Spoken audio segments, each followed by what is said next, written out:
Thank you very much, Woo! Darren. Super hyped for this match. Two undefeated teams, League of Dogs versus Kimchi Boys. And League of Dogs starting off on blue side. Bans already flying thick and fast. We've seen exactly what our analysts were hoping for. Rise ban coming in on the side of League of Dogs, and the Talia ban coming in from Kimchi Boys. So already the power picks being banned out here.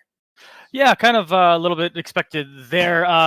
Like you said, they were saying it's so hard to ban out Kimchi Boys. There's so many people, but we've just seen Yunbee 1v9 on the rise, right? Oh, like yeah. It's almost as literally unreal. as possible. So you got to take him off of it. As much as I almost just wanted to see it again because it is fun to watch, but that will be gone. And yes, they do target over there. There's a target Gabbyz there with another ban there on the Cassiopeia on the other side. So a lot of power picks taken out, like personal power picks for these champions, not necessarily just what's OP in the meta, but what that leaves is the OP stuff in the meta. So let's see what these two teams could do with it. Yeah, are we expecting to see something like a Senna come out here? Sett has been left open. There's a Wukong hover, and that is going to be locked in. So most likely that's going to be Laird going in on that in the top lane. And there are counters available. Sett, I think, is totally fine into Wukong. And it also thinking of things Cozy, Shroud has already played in the past. I believe we've seen the Ornn, which is just fine. Top lane matchup. I did see when I was in the lobby that Laird has finally cracked that Diamond 4 gate. And so he has broken into the ranks of Diamond here, was Platinum 1 almost all season. So up with the big boys now is Laird. And instead we have the bot lane pick here. Varus coming in for, and that's, Varus coming in for I Am Owner, and then the Olaf coming in as well. Yeah, that's been a big one for I Am Owner over there on Kimchi Boys, just playing that, relatively safe laning phase and then just really scales well, whether he decides to go the lethality build that's been gaining even more popularity lately, or just going straight attack speed. But we'll see where he ends up going there. We do see the Trundle being locked over on the other side. So this is what I was talking about before, how every time we kind of come up to the Olaf being picked and it not being countered well, that's a good way to do it. Yeah, destroy all of Olaf's resistances and then just smack him with the club and take him out before he can kill everybody. And guess what get left open, Johnny? The man himself is getting the power pick, is getting the titular pick, as it were, in Thresh. Thresh main coming in with that. We've already seen how powerful he can be on that champion. And there is indeed the Sett coming in up against the Wukong. So that's going to be the second ban phase. I was going to say, Varus, it's a nice pick for I Am Owner because it's a good weak side pick. It's, like you said, it's very versatile. It's very safe in lane. It can always contribute, even if you get behind. So I like that. But yeah, definitely Thresh main getting onto Thresh. And, we'll see what Gabbyz picks. But already the makings of a really powerful lane. And in my opinion, one of League of Dogs' ways into this game.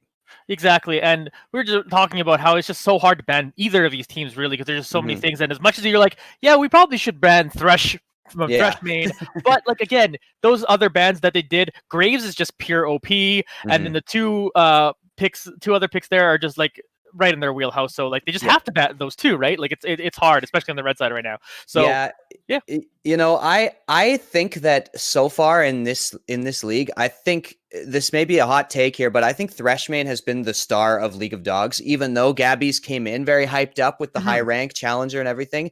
I really think Thresh main has been the one to really get their wins going whenever they have really taken over games. Make those plays, exactly, set up Gabbyz to take over. And so I would have prioritized the Thresh ban, I'm not going to lie, over something like a Graves potentially. But we do also see Nautilus coming in as the support here. Definitely fine into Thresh, big beefy tank with a hook of his own to answer into that. Yeah, and just to touch on one more point, not to dive too deeply on him not playing Thresh, but we have seen him not on Thresh, and it just not be nearly as good. Like just straight up, he's just not. But like, it's not on the same level. Still one of the best supports in this league. But when he's on the Thresh, he's incredulously good. You know what I mean? So it's just like that extra level of good that's out there. But we'll see what they kind of end up doing. I would say when he's on Thresh, you could argue he is the best support in this league. For sure. Like, even on not Thresh, he's just arguably the best support. But on Thresh, he just definitely is. Exactly. So here's Misfortune and Ekko coming in. So that's going to be Ekko mid, which is very interesting, unless they do some crazy thing with Wukong jungle. But it's gonna be Ekko mid, and so or Wukong mid, I mean. But I'm interested to see, because the mid lane pick still to come for Kimchi boys. This is the moment we've all been waiting for here, with Yunbee coming in. LeBlanc cover here. And that's a full-on skill matchup, Leblanc into Ekko. So you're not liking to see this as Bladest, Platinum 1 Bladest against, rank 16 challenger Yunbee. He did peak up at 13. So this is a ridiculous mismatch coming in here. And it's a bit surprising. Like Bladest, obviously very well known for his Yasuo. They use it as a flex pick, where sometimes he goes to the bot lane with it, right? Does end up picking Ekko. That is basically his second champion. For Bladest, so that's very possibly still Ekko in the mid lane, and that Wukong could be Wukong top most likely. Yeah.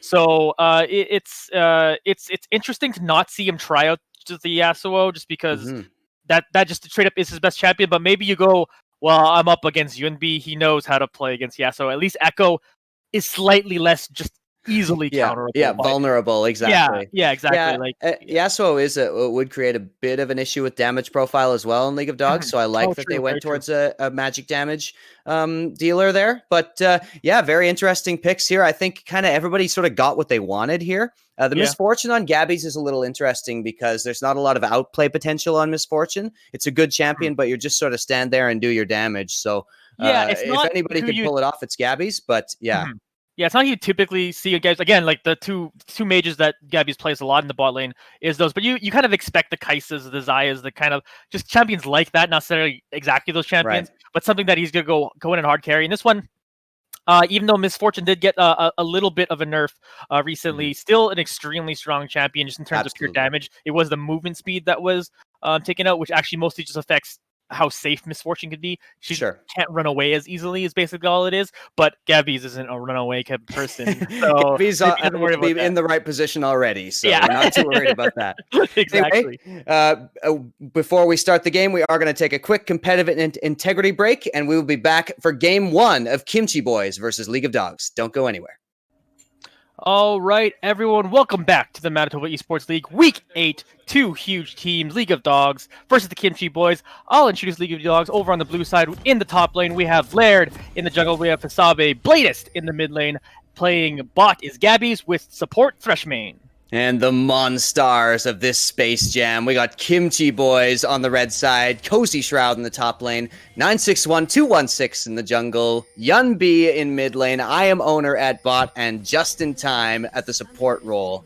Yeah, and these two teams, like you said, both undefeated, both very strong. Kimchi Boys still heavily favored here by most of our, by all of our analysts anyway, and by a lot of the community. And by us, I would say. But this is one of the most exciting matches we've had all season, because this is going to be very, very instrumental in determining who is having that top seed when we go into playoffs. For sure, and it's a bit unfair for us to be like, it's a landslide for, because obviously they're undefeated too.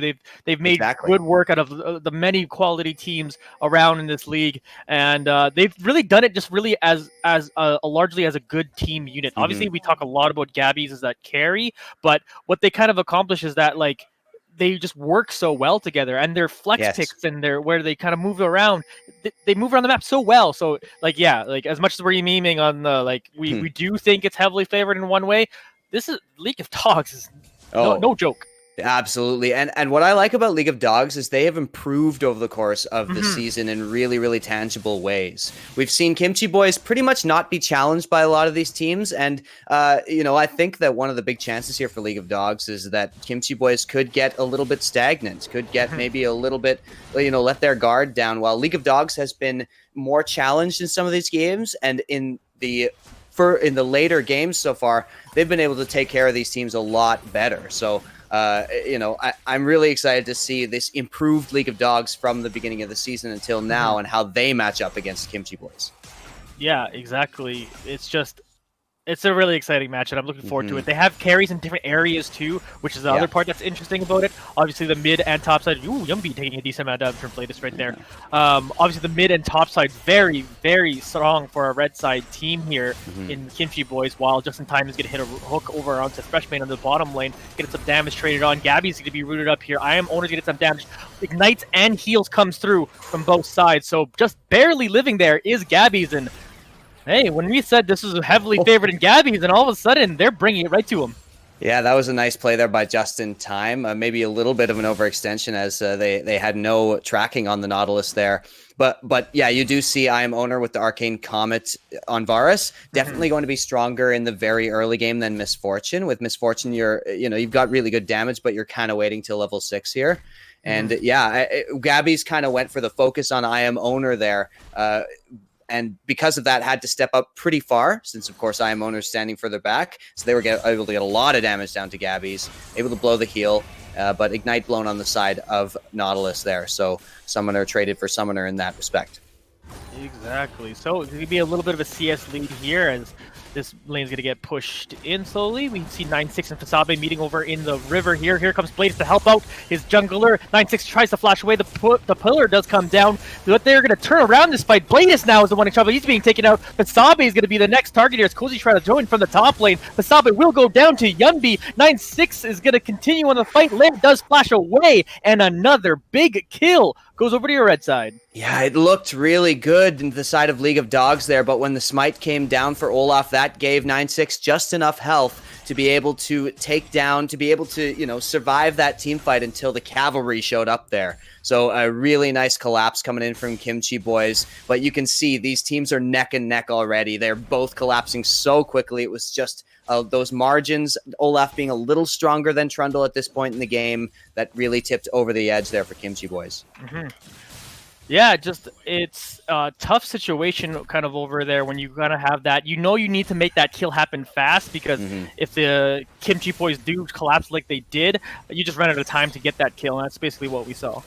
Yeah, and I think they were both able to smite that Scuttle Crab, and so that they both got that health back. And it did end up going to Kimchi boys in the end. That Scuttle Crab, very valuable. Top Scuttle, very valuable in this matchup in particular because you really want to contain 961 on that Olaf and stop him from really destroying those solo lanes here. So yeah, Bladest, I like that Bladest is playing aggressive on the Ekko though, not scared, not just sitting back and waiting to get solo killed.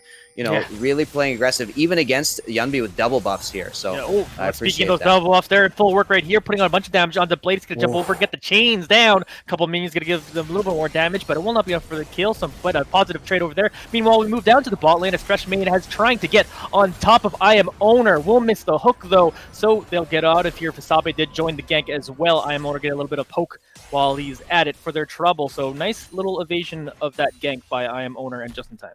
Yeah, that's a flash for flash. I Am Owner having to blow his flash there in exchange for Thresh main's flash and ignite. So definitely good to get that Varus flash. Hope to see a return gank there once the pathing allows for it. But that failed gank will allow 961, as you see there, to pick up the dragon, that Infernal Drake first going towards them. And definitely a very strong on Varus is the Infernal Drake. We've mentioned before how the dragons don't make a huge difference individually now, but Infernal Drake on a poke champion like this, here was a nice fight coming in. Laird in a bunch of trouble. Cozy Shroud throwing that ultimate is going to get hit him with that. The flash comes through and hits him with the final blow. Cozy Shroud picking up third kill of the game for his team. Cozy Shroud already with double the CS of Laird coming in with the solo kill. And, Sett, I've talked about it all season. This is one of the strongest blind picks in the entire game right now. And they got to pick it as a counter instead of a blind pick.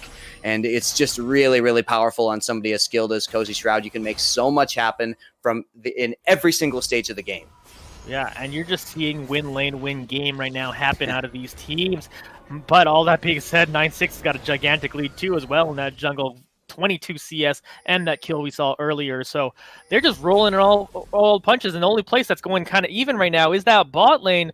A little bit how the script was written, like if you were writing exactly how you thought this game would go, and they're just performing.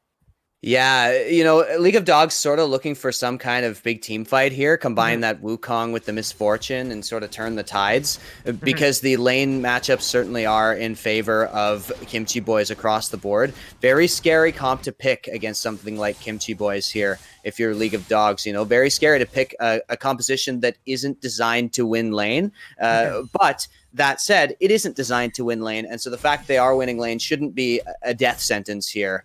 Pardon the pun, for League of Dogs, as we do see a couple of lanes pushed in, and Rift Herald will spawn soon. We'll see if Fsabe is able to get any sort of control of that area of the map.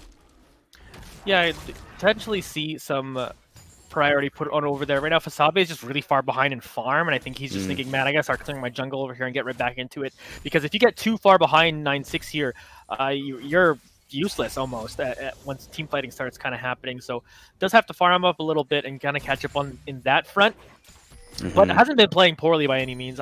He did do a gank bot that was just like mildly unsuccessful, which did lend to the dragon going the other way, and then did have that fight over in the river here. So it's plays that are decent plays, but just need to be cleaned up a little bit, and they could be right in this game. So Fsabe is really going to start making those happen. Definitely, and they're not out of contention here. They definitely have time to make those plays. You do see up in the top lane, I'll point this out, a really brutal freeze coming in from Cozy Shroud. This is what you can do when you know that the other guy can't fight you. It is so treacherous to set up a freeze like that. So Cozy Shroud has such a gigantic advantage right now in that lane. And that is basically going to allow 961 to grab that Herald for free, because there's just no way Laird can do anything in this lane.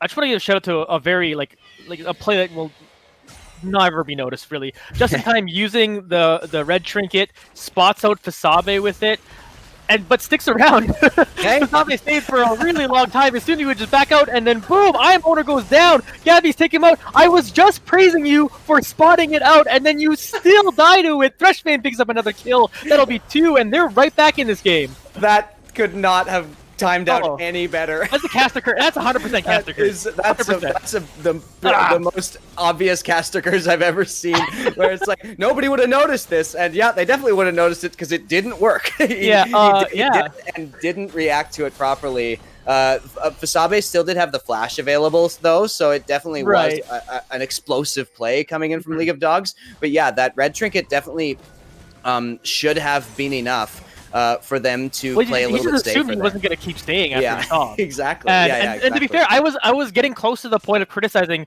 Fsabe for staying too long. And to be fair, even on top of that, one of the kills went to the support, so it's not like 100% worth. It was a long time to wait there to be down now 50 CS to 9-6, who's now using this Rift Herald on the top turret. So as much as those 2 kills are nice, I think you're actually losing more overall from that play.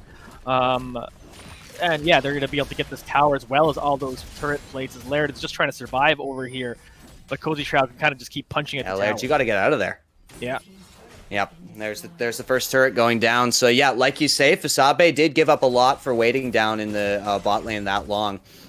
So the turret goes down, Wukong getting behind. Wukong, Laird on Wukong, starting to set up a little bit for becoming sort of an ult bot here. That's basically all he contributes to the team, is that ultimate. Twice. Yes, exactly. Oh, very powerful, of course, still. Ooh, lots of damage there going on to Bladest. Oh, nice hook by Thresh, man, trying to get something happening over here just in time. A teleport is coming through. That will be Cozy Shroud coming down here. Thresh main is going to be taken out. They're now going to focus their attention on the Gabbyz. Ultimate comes through. The wombo combo. Gabbyz goes down. Cozy Shroud picks up another. Gabbyz saving the flash double if style. Didn't want to use that flash too early there and got himself way caught out in that situation there. So that is going to be another dragon going towards the Kimchi boys. And yeah, just overstaying in that situation. Like we said, Cozy Shroud having complete control of that top lane, absolutely able to do whatever he wants on the map. And in that situation, using it to sort of stop any sort of snowball that might have been happening from this misfortune here on Gabbyz. You still see a pretty even CS lead there, but a nice play by Cozy Shroud and not suffering at all on that lane. Already Blade of the Ruin King completed with a Vamp Scepter on Thresh main showing no fear, goes, I just died, I'm going to run up and use some abilities to try to make a play happen, but they will just run out because Nautilus can hook on that wall, of course. So they get out of there. We do see some trading going on in the top lane as Laird tries to use his ultimate to get out, but here is 9-6, the 100 farm man coming to punch you down. Cozy Shroud will pick up another kill. That's his third of the game. We do turn over to Yunbee on top of Bladest over here, does hit the chains and gets a ton of damage over there as well as the electrocute comes through. Ooh, Bladest. Yeah, Bladest. Nice edge. Really relying on that ultimate, but you might get one shot there, buddy, if you're not too careful. Definitely relying a little bit on that Kindle gem to give him that little bit of extra tankiness you might need. You can see a pretty significant farm lead now This is what Yunbee does to everybody. Just gets a lead. Yunbee hasn't been. Oh, here we go. Here's an engagement. No, oh no, he does use the ultimate. It's gonna turn this around. Does he get tower hit? Does Yunbee flashes in his Bladest? But Yunbee did the math and he's got him. Yeah, you can't limit test against this guy. Yunbee, by the slimmest of margins, survives, and Bladest played that as well as he could have. And if that proto belt had been completed, Bladest gets that kill. But Yunbee knows exactly how much damage he's able to take. And yeah, you know what? When you get deaths like these, here's an ultimate. Oh, that ultimate's not super good when you can just get tossed around. Double kill now comes through Cozy Shroud. He will not be forgotten. Oh, that's rough. And that is Gabby's just sort of trying to recover this game, do what he can to take down and shut down the Yunbee. But yeah, that ultimate not able to do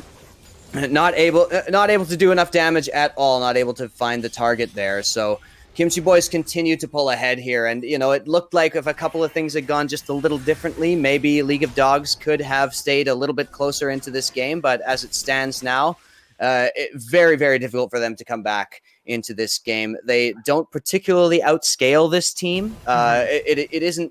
There's no huge scaling on either side, particularly, and so you really needed to make some of these mid-game engagements work out. And if they can't make something happen soon, they're just gonna. Kimchi boys are just gonna pull away. Yeah, and they're pulling away, aren't they? They're ahead to 7,000 gold, making that happen. Got only one turret down, but those are they're waiting to happen. I just think there's more gold for them to take. That's just 3 gold on the map right now, yeah. Yeah, Yunbee, meanwhile, gonna get more damage onto Bladest, getting full use of that electrocute in this game. And yeah, up to 50 CS. And you look at CS, they're just up by so much everywhere, with the exception of bot lane. And it's, yeah, like we said, it's just exactly kind of what we kind of expected. But when you actually still see them perform and do it, it's still so amazing to watch. Yeah, you know what's interesting is Yunbee is on Leblanc, and I don't believe has roamed a single time. It's just been Yunbee sitting in mid lane. Like in most high competitive situations, Leblanc is specifically picked to roam.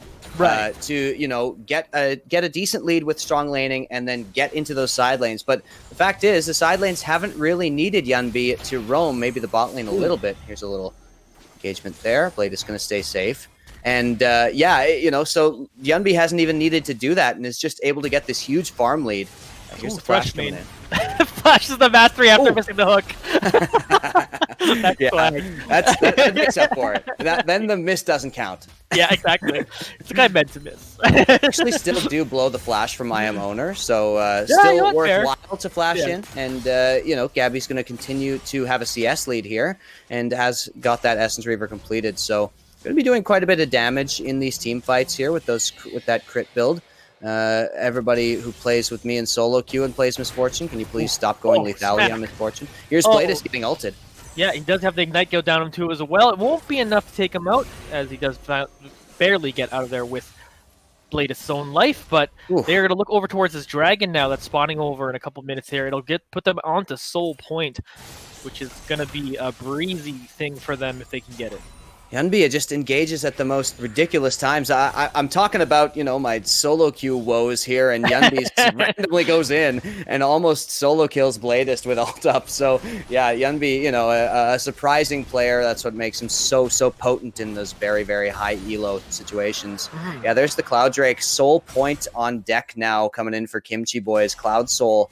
We've seen how powerful Cloud Soul can be already in this league with certain champions, Sett and Olaf being very, very good users of that. Here's a little death bush coming in, and they are going to get... Now with the combat effort going with 4 people trying to get on top of Thresh main, going to be able to get that one down, to get the hook up, but Gabbyz gets taken out. Thresh main will get taken out here, and they're just blowing people up. Double comes through for 9-6. He's going to drop the Rift Hail, take the bottom tower, and just enjoy this beautiful lead they put together. Yeah, now there is no portion of the map where League of Dawgs has an advantage. It is advantages completely across the board for Kimchi boys. Coming in, you see even IM owner now working on the second item while League of Dawgs has barely started it. And yeah, 12-2 in kills, almost a 10,000 gold lead coming in here. It is just completely, it's a feast for Kimchi boys right now. They are eating every single entree, every single appetizer on the table right now. Nothing is denied them. They want to have their cake and eat it too. Food puns over and over again. I'm done with food puns. Okay. That's fair. And the thing is though, like, again, all the analysts, yourself and myself, we all did put Kimchi boys' favorite to this game, but I still want to give League of Dawgs a lot of credit for what they've done in this season, being undefeated up to this point. I did think game one would be closer.